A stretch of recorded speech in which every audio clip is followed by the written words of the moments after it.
Hey, we're doing your oracle today. It is December 6th, 2022. And I am looking at, I just could not stop pulling cards this morning. There was a ton of stuff that was coming out and that was calling. And I'm just going to start. I'm just going to start because there's just so much to go through. And then I'll get to tarot at the end. I'll throw some tarot and see what else is coming up here. But this is for December 6th, December 7th, December 8th. I feel like it's in the next few days here. And there's a lot of feminine energy here, first of all. We've got the Queen, we've got the Queen of Wands, and we've got the Queen of Swords. So there's a lot of feminine energy going on. There's a lot of taking back your own power, intrinsic understanding of what your intentions are, what your divine will is. And the Queen, I've always felt like this. The Queen is the most powerful in the kingdom. Even saying the kingdom, right? But the Queen is the most powerful, I'll say, in the court.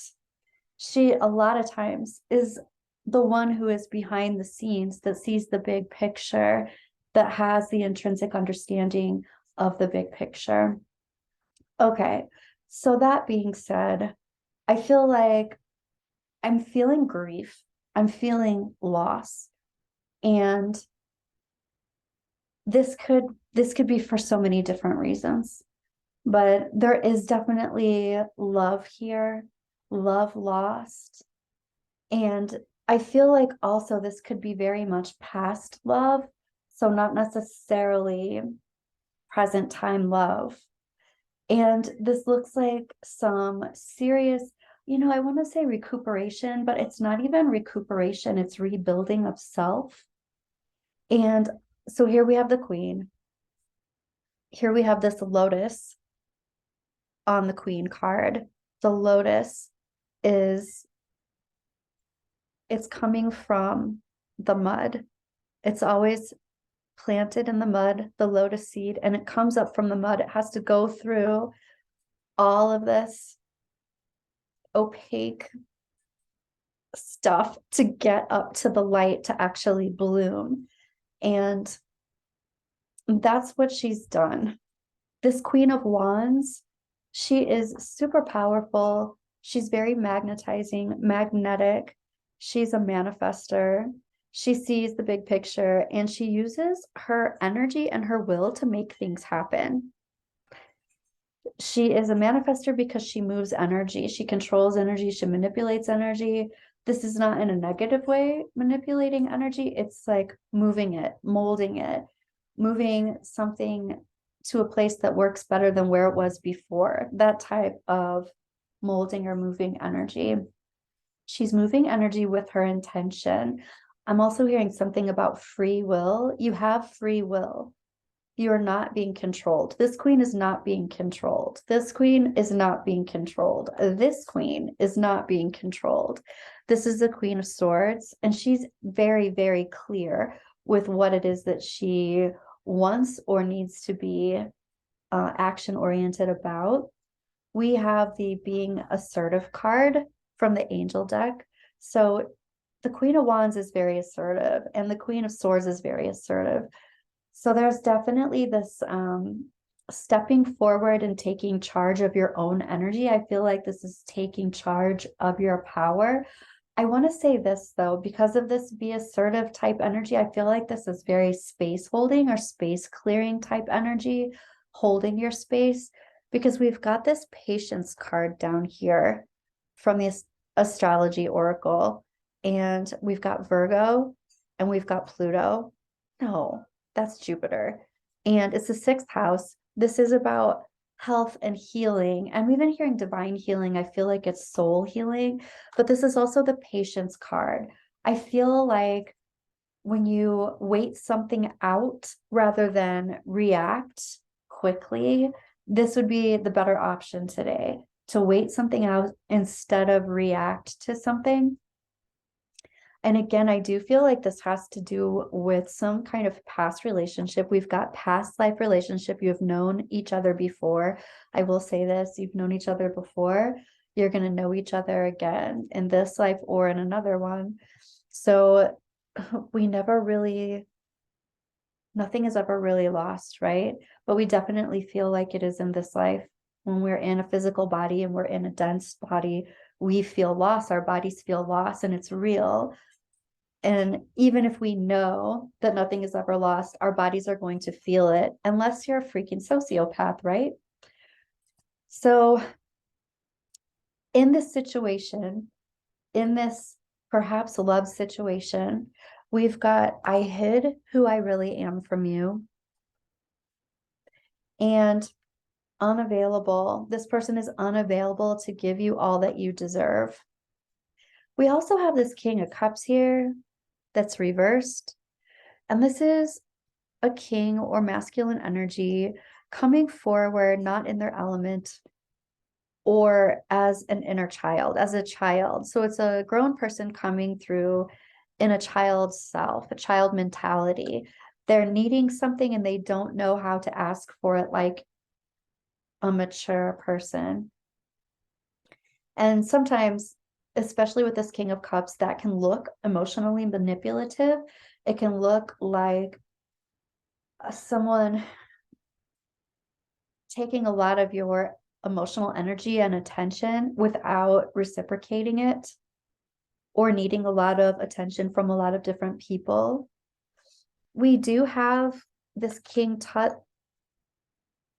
looking guy over here. What I feel like this is speaking to, I feel like it's speaking to this relationship, perhaps the masculine energy of it, but also the past life part of it. Then we have Labradorite. I love Labradorite. I love it.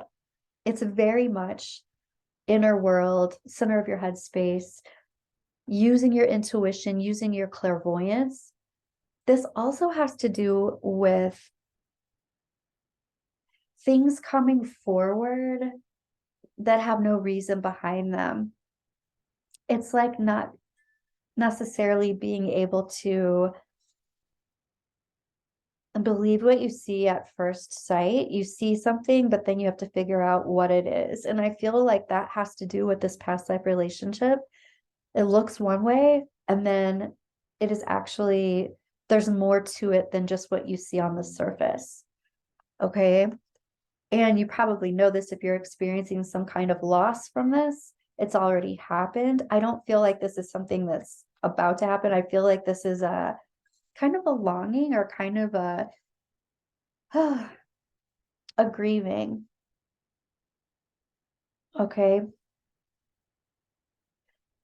Okay, wait, I want to get back to this.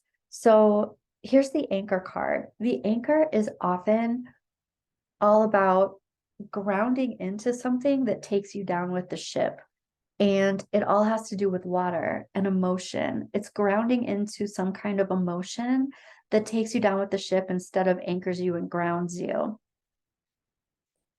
And there's some kind of anxiety that comes with that. So this patience is also talking about the health, the house of health. And this is about being patient with yourself in this process, whatever this process is. And if this reading is for you, if these messages are for you, you're going to know. I also want to say, here we have raise a glass to all the things I've lost on you. It's reversed. This is about being assertive. For whatever reason in the process, this isn't about, it's not the time to like bless it and leave it. It's more the time to not be angry, but be assertive. Take care of yourself. It's kind of about stepping out of the nostalgia of a past relationship. I'm even hearing past traumatic relationship. It's about stepping out of the trauma of it and being assertive for your own self-care. Here we have luminescence. This is also about really focusing on your heart chakra. This is focusing on your manifesting magnet and your self-care. And This is also about recognizing what's going on with you internally is playing out in your environment.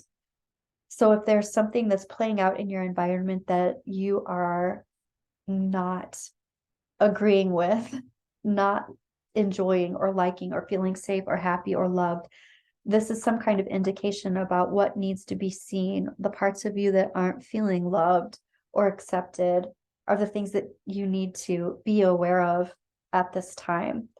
Also recognizing very much too whether or not you are feeling like you are loved because of outside validation or your own validation toward yourself. Just recognizing that, just noticing that. We've got courthouse here, and I feel like there's some kind of official thing that's happening. It's kind of like an official judgment. And on one hand, I feel like this is all asking you to look at judgment. Are you judging yourself? Or other people judging you? Are you taking other people's judgments of you more seriously than you're taking how you feel about you? I also want to say that 23 has been coming up inside, outside, upside down for me, all over the place. And I think that has to do with 2023 that's coming forward into the future, of course. But I feel like that also has a lot to do. First of all, 23 adds up to 5. There's a lot of change that's coming. And I also feel like this 2, we've got the 2 here, we've got the 2 in this go for it dice. So there's something going on with healing duality for sure. There's something going on with partnership and kindred spiritship. And then there's also some kind of really powerful healing that's happening with this duality and partnership. And I feel like this is healing partnership within yourself. This can always be the masculine and feminine within, but it's healing some kind of how you feel about relationship, not just with self, but with others. There's a really powerful communication happening around that type of healing. You're communicating it, it's being communicated to you, and you are somehow communicating this to others that doesn't have to do with the person or relationship that you're grieving. It's the process that you're going to be communicating somehow to others or with others. So here we have the star card, and the star card is reversed. The star reversed is talking about really recognizing what is your divine purpose, what is right, what is lit, your lit path for you, and perhaps what you thought was and wasn't. It's contemplation around what wasn't the path and what is healing for you and what ultimately is not. What are you ruminating about and what needs to be released so you're no longer ruminating about it? And here we have a new start is coming. So it's the new moon and a new start is coming. So let's take a look at some tarot here. I know that seems really heavy kind of today, but it just seems like a real emotional process that's happening, that's coming up. And that's how we do, right? Okay, let's see what's going on today, tarot-wise, what's coming up. And here we have another 2. It's the 2 of Pentacles. This is literally being in 2 different worlds at the same time, going back and forth.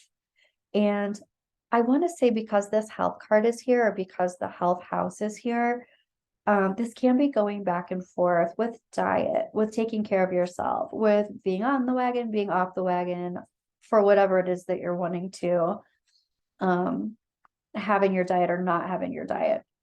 But it's like being grounded, not being grounded, being in the physical, being in the ethereal. So going back and forth and not having a real sense of grounding right now, or even maybe like getting to a good place and then going backwards, and getting to a good place and going backwards in this process, in this emotional process. Here we have the 7 of Wands. This is my self-healing card. There's a lot of self-healing going on here. There's a lot of self-understanding, self-discovery, self-inquiry happening, what is in my affinity space, what is my truth, my authenticity. How can I heal myself? How can I heal my heart? How can I do self-care? There's standing up for yourself, being assertive with yourself, and really stepping back into your power. What that really is knowing what you are feeling, really, really feeling in any given moment, and doing something to validate that feeling. So it's not reacting, it's not confusion, it's really getting into a space where you know how you feel and what you want. And it could be as simple as, I'm thirsty, and what would really be wonderful is some tea. It could be as simple as that, or, it could be huge. It could be huge. I need to move to another state, and I absolutely know that, but getting back, stepping back into your power is validating exactly how you feel in that very moment. That's owning your space. It's a way to do that. Self-care. I also want to say that Labradoritis popping out to me again. I also want to say that recognizing the things that you are seeing, hearing, feeling, the messages that you're getting around you, the synchronicities, the things that are popping into your mind, and really looking at that and really getting to a place where you're understanding what those symbols are, what your higher self and what your angels and guides are showing you. What do those symbols mean to you? Why are you seeing what you're seeing? They're not random. I also want to say here's the 10 of Wands. So I feel like this process is very burdensome. It's heavy, and you're really taking it on. It's like you're not releasing it just yet. However, you are at the 10 of Wands. It's time. You're about to let all of this go. You're about to let this processing go. And I've said this a lot before, but sometimes we process and process and process. And instead of really having anything else to process, it just becomes a habit, and we're processing it and we really just no longer need to. It's time to let it go. So I feel like this is you going back and forth, figuring out your self-care and figuring out what it is you're needing to release. And hot damn, if it is not some kind of mind fuckery. This is really, we are talking about mind manipulation here. And it does feel like I hid who I really am from you. I feel like someone's really disappointed here because they are realizing things are different than what they wanted them to be, or someone is different than who they wanted them to be, or someone wasn't ready to move forward when you thought they might be. And it just went on for too long. So here you are, moving back into the state of consciousness where you are being assertive and you are owning your space again. You're owning your power again. So I do want to say again, though, reacting to this instead of waiting this out later, it feels like one of those times when it's like, wow, I'm really glad I didn't say that because I almost did.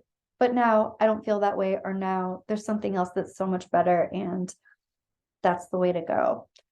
I'm going to pull one more. Yeah. Okay, here's the Strength card, and it's reversed. This is being in the thick of it, or being on the side that's not feeling, I'm even hearing the word lustrous, just kind of funny. Not feeling as lustrous.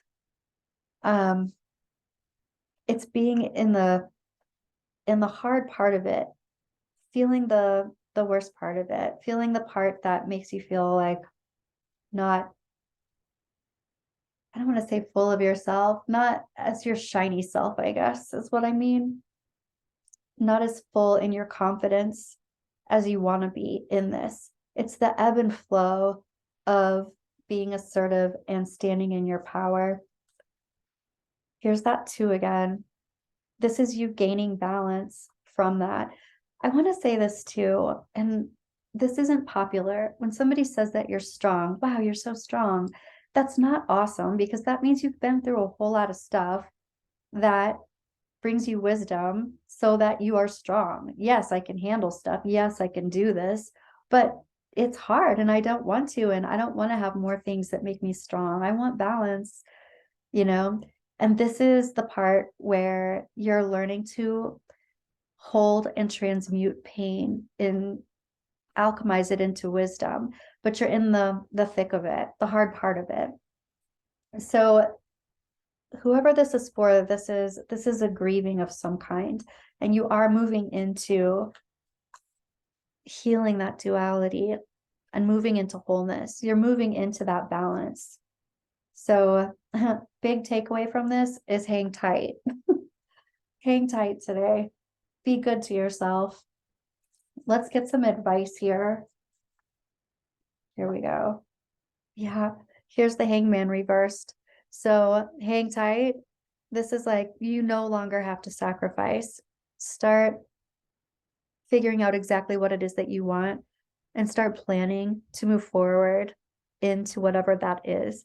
But just be patient and don't feel like you have to do everything in 24 hours. You don't have to. Start your plan. That's what I have for you today. Thank you for being here, and I'll see you in your next reading.